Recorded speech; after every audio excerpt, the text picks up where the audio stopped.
Eu acho que é importante começar explicando com o que você trabalha. O grupo reflexivo, né? Ele é um grupo que busca enfrentar a violência doméstica contra a mulher, só que tratando a questão do homem, né? Ela é uma visão assim não punitivista, mas de prevenção em consonância com a Lei Maria da Penha, que tem esse aspecto de prevenção. Porque às vezes a mulher sofre violência, né? Faz a denúncia, tem a medida, separa, e aquele João encontra uma Priscila na frente, entendeu? E aí acaba reincidindo na violência doméstica contra a mulher. Porque a violência doméstica contra a mulher é um fenômeno muito complexo, né? De alta incidência e reincidência. E aí o homem, como faz parte do problema, ele tem que fazer parte da solução também. Aí o grupo reflexivo tem essa proposta de refletir sobre os motivos que levam, né, ele cometer o ato violento. Você sente que esse grupo, ele tem, sim, uma funcionalidade, ele está realmente conseguindo reabilitar os homens? Isso, na verdade, olha só, o sistema prisional, a reincidência, quando a pessoa comete um crime e vai para o sistema prisional, é de 70% a 90%. O grupo reflexivo tá de 0 a 10%, entendeu? Tem grupos assim que tem vários encontros, né? 20 encontros. Quanto mais encontro tem, melhor a produtividade e melhor o processo de mudança dele. Porque você sabe que isso é uma coisa, se a pessoa nasce, passa todo um processo de socialização, né? Aí vira adulto, né? E ele age, a maioria não reconhece, né, a violência psicológica, moral, patrimonial, sexual como violência. Acredita que a violência é só a física, entendeu? E aí esse grupo, né, ele tem ele é bem sucedido nesse aspecto de mudança, dele refletir, né, de reconhecer que realmente a violência faz parte, né, e que a violência às vezes ela é muito banalizada, né, naturalizada e minimizada, entendeu? Aí ele tem nos encontros, né, em 8 encontros, né, ele vai refletir sobre esse processo de como é que foi ser homem, ser mulher, né, sobre a Lei Maria da Penha, né, existe muitas distorções sobre a lei, né, aí sobre a questão de gênero, né, e essa questão da saúde do homem também. Porque assim como o homem ele agride a mulher, ele sofre violência também no processo dele, entendeu? De não poder expressar certas emoções, entendeu? Essa questão dos corpos e das emoções, né, que é o processo de ser homem, né? Seja homem, não demonstrar outros sentimentos, exceto a raiva, né, a violência, de certa forma, entendeu? E aí tem essa eficácia. Sobre a questão de, apesar da pessoa sofrer esse tipo de violência, ela ainda volta a ficar com o parceiro, né, que agrediu ela e tudo mais. Você consegue falar um pouco sobre o porquê que isso pode acontecer? Bom, esse tipo de fato ele acontece às vezes até por conta da falta de apoio, né, de familiares, falta de apoio ou falta dela buscar também as políticas públicas para ela poder ter essa emancipação junto dos filhos, dos familiares, e se afastar do agressor, do suposto autor de violência também. Então, aí nessa situação, ela acaba reconciliando e se submetendo novamente à violência doméstica, né? E chega a certo ponto que vira uma rotina, né? Então, se torna eficaz quando ela não tem um apoio, assim, eficaz, com base na necessidade dela. E aí você acredita que as políticas públicas da região, elas são capazes de auxiliar as vítimas? Sim, eu acredito que a dificuldade, talvez, é com relação à publicidade das possibilidades que tem dessa mulher tá podendo buscar apoio, né? Mas tem CRAS, tem CREAS, tem a Secretaria de Saúde. Então, se ela conseguir compreender que existe políticas multidisciplinares que pode amparar ela com relação às necessidades dela mesmo, da família, ela consegue não ter que se submeter novamente a um contexto de violência, né? A própria consciência dela mesmo, quando ela busca ajuda, busca apoio, né? A partir dali, como a rede de enfrentamento de violência doméstica, ela é bem amparada, bem assessorada, tem psicólogo, tem a própria delegada, tem o pessoal da patrulha, né? Eles já começam a orientar a partir dali quais são as possibilidades que ela tem para poder estar saindo daquele contexto de violência. Hoje existe assim uma mobilização muito grande, sabe? Eu acho assim, no Tribunal de Justiça, por exemplo, né? A questão da lei do assédio, né?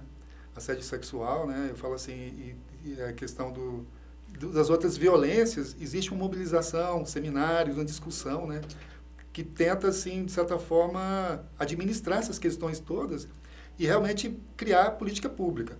Só que a gente vê que é aquém frente à demanda, né? Eu acho que tem que ter assim, uma articulação maior, né, nesse sentido, né? Porque se a lei tem 17 anos, né, e ela não foi totalmente implantada, né, em termos de casa-abrigo, né, em caso de delegacias especializadas, de capacitação, né, eu acho que cabe essa articulação e esse aperfeiçoamento.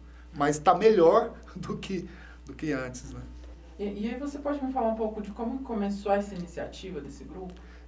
Aqui na Barra do Garças, praticamente há 10 anos, pela Rede de Frente, né? Na época eu fiz parte enquanto palestrante, em 2013, 2014. Aí por 3 anos eu fiz parte da rede e trabalhei com esse pessoal lá no CSU.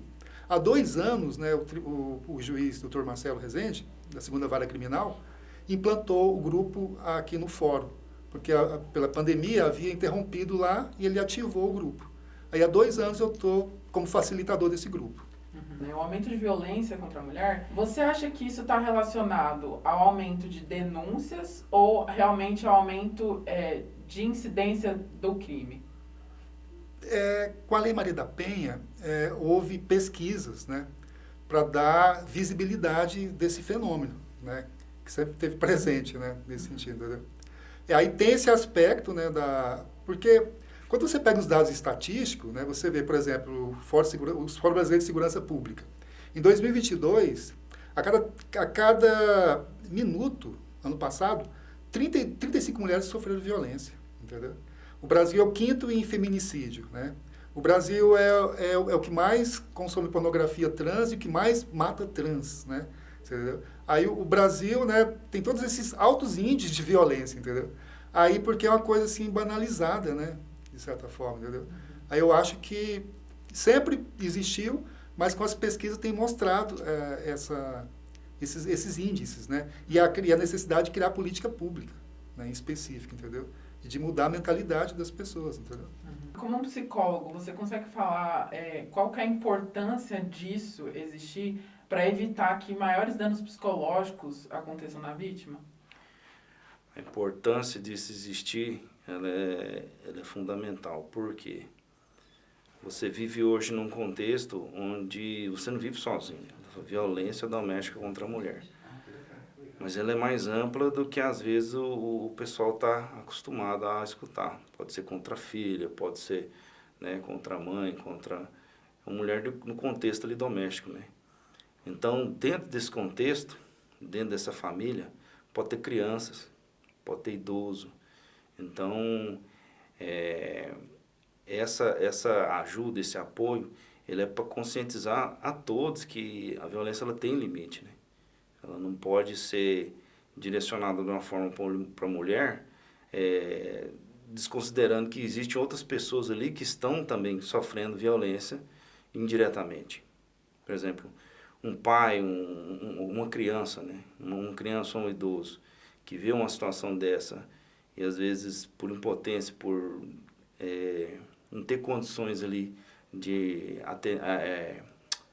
proteger a vítima, eles podem desenvolver outros problemas, né? Por exemplo, uma criança pode sair mal na escola, né? O idoso ele pode ter insônia, então pode desencadear outros problemas que é além daquele que se resume na violência doméstica. A violência doméstica ela pode causar um mal bem maior do que aquilo que a gente imagina, inclusive nas políticas públicas, né? Quando você fala em violência doméstica, a mulher tem que recorrer ao judiciário, Secretaria de Segurança Pública, Secretaria de Saúde, quando ela é ferida, né, quando tem violência física, né? Então, assim, é um gasto enorme para poder amparar essas vítimas e tentar, como se diz assim, corrigir essa violência, né, nesse contexto familiar, né, para todas as pessoas envolvidas, né? Você falou sobre essa questão que o apoio para o homem conseguir superar essas questões do passado existe, só que não tem tanto para as mulheres. É que os homens lá, eles no grupo, né, reflexivo, né, são 8 encontros, né, eles questionam, né, mas por que as mulheres não estão aqui também nesse grupo, né? Fala assim, né? Porque aí a gente até fala assim, olha, se colocasse aqui a vítima, né, que você agrediu aqui dentro, né, pelas questões íntimas, vocês certamente teria aquelas farpas lá, naturais, né? Agora, se colocasse pessoas de fora, você ia conseguir compreender a dor que aquela mulher sofreu, né? Nesse sentido, entendeu? Então, lá, o grupo reflexivo é um grupo de responsabilização, enquanto que o grupo de mulheres é de empoderamento, né? Só que o grupo de empoderamento, né, ele tem que ser aperfeiçoado no sentido de ir além da questão de direitos, de autoestima e de discutir as questões de gênero, entendeu? Como é que o que é ser mulher, o que é ser homem, né? A questão do dispositivo amoroso, do dispositivo da eficácia, né, que é discutido pela Valesca Zanella, uma filósofa e psicóloga, né, que dá uma noção assim, as tecnologias de gênero, né? Toda a produção cultural que faz colocar a mulher como subalterna, como, né, e atender, ficar à mercê da avaliação do homem, né?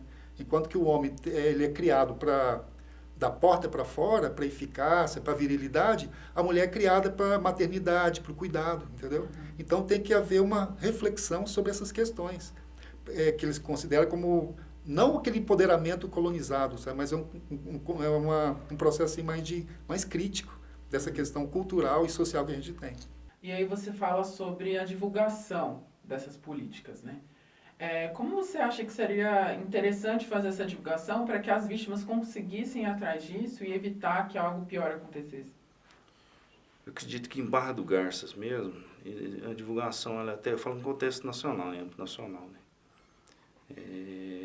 Em Barra do Garças mesmo tem a rede de enfrentamento que vai nas escolas, né?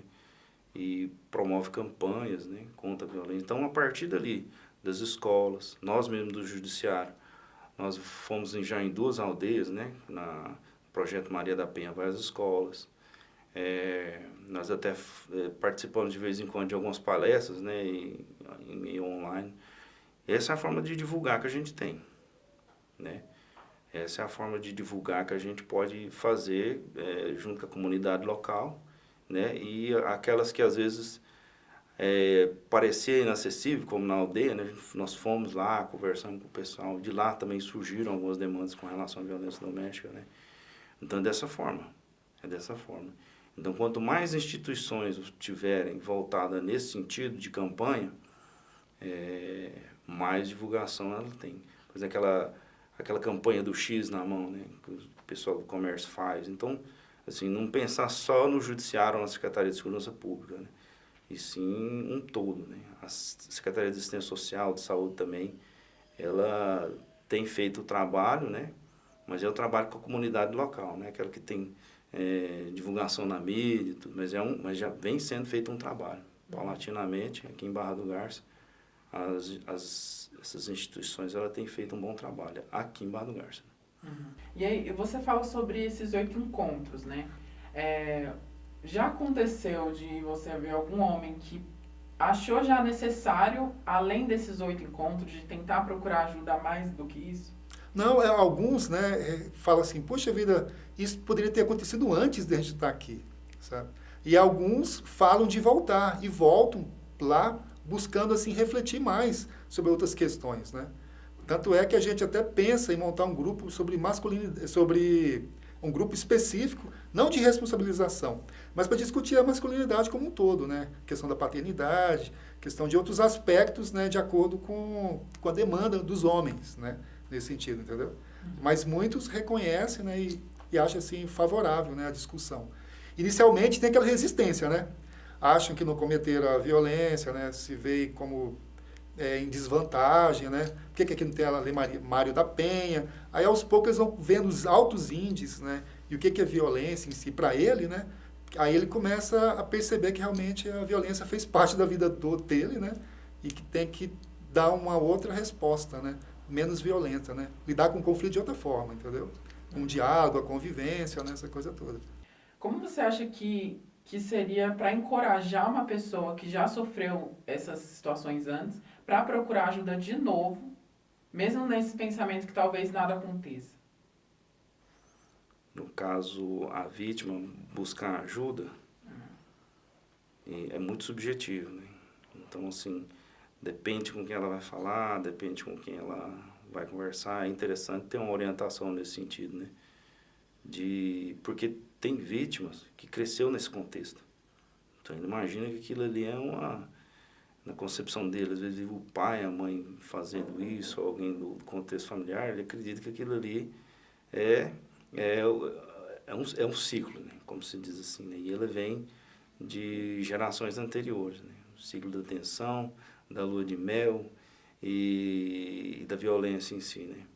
Então, assim, quando a pessoa consegue compreender que naquele ciclo ali tem alguma coisa errada, já é um começo, certo? Mas você está perguntando, é muito subjetivo.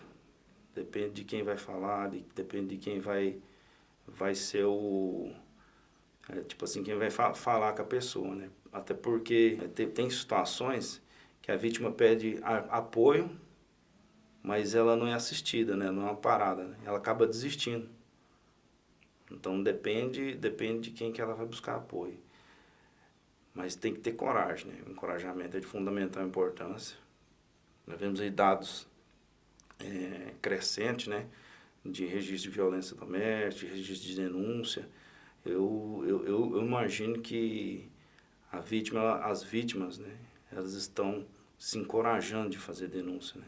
Eu acredito que está crescente, assim. Por isso que talvez os registros estão elevando por conta disso, né?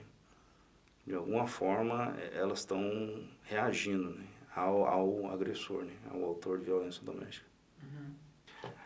Com relação à denúncia, ela pode ser feita anonimamente, né? Por exemplo, aquele slogan que eles falam, briga de marido e mulher, né, ninguém mete a colher, mete sim, né? Então, assim, a partir do momento em que você está presenciando gritos, tipo de violência, que você vê que tem sinal assim, de violência, é interessante fazer denúncia, né? Acaba que a gente se torna omisso se não fizer isso, né? Tem conhecimento do que está acontecendo e não faz a denúncia, né? E é interessante fazer, né? E para poder amparar, sabe? Que às vezes essa vítima está até sem voz, sem condição de estar tão ali com medo, tão ali reclusa, que ela não tem força para sair e fazer a denúncia, né? Então, um terceiro que estiver presenciando esse tipo de situação, pode ser até dentro de casa mesmo, um vizinho. É interessante fazer a denúncia.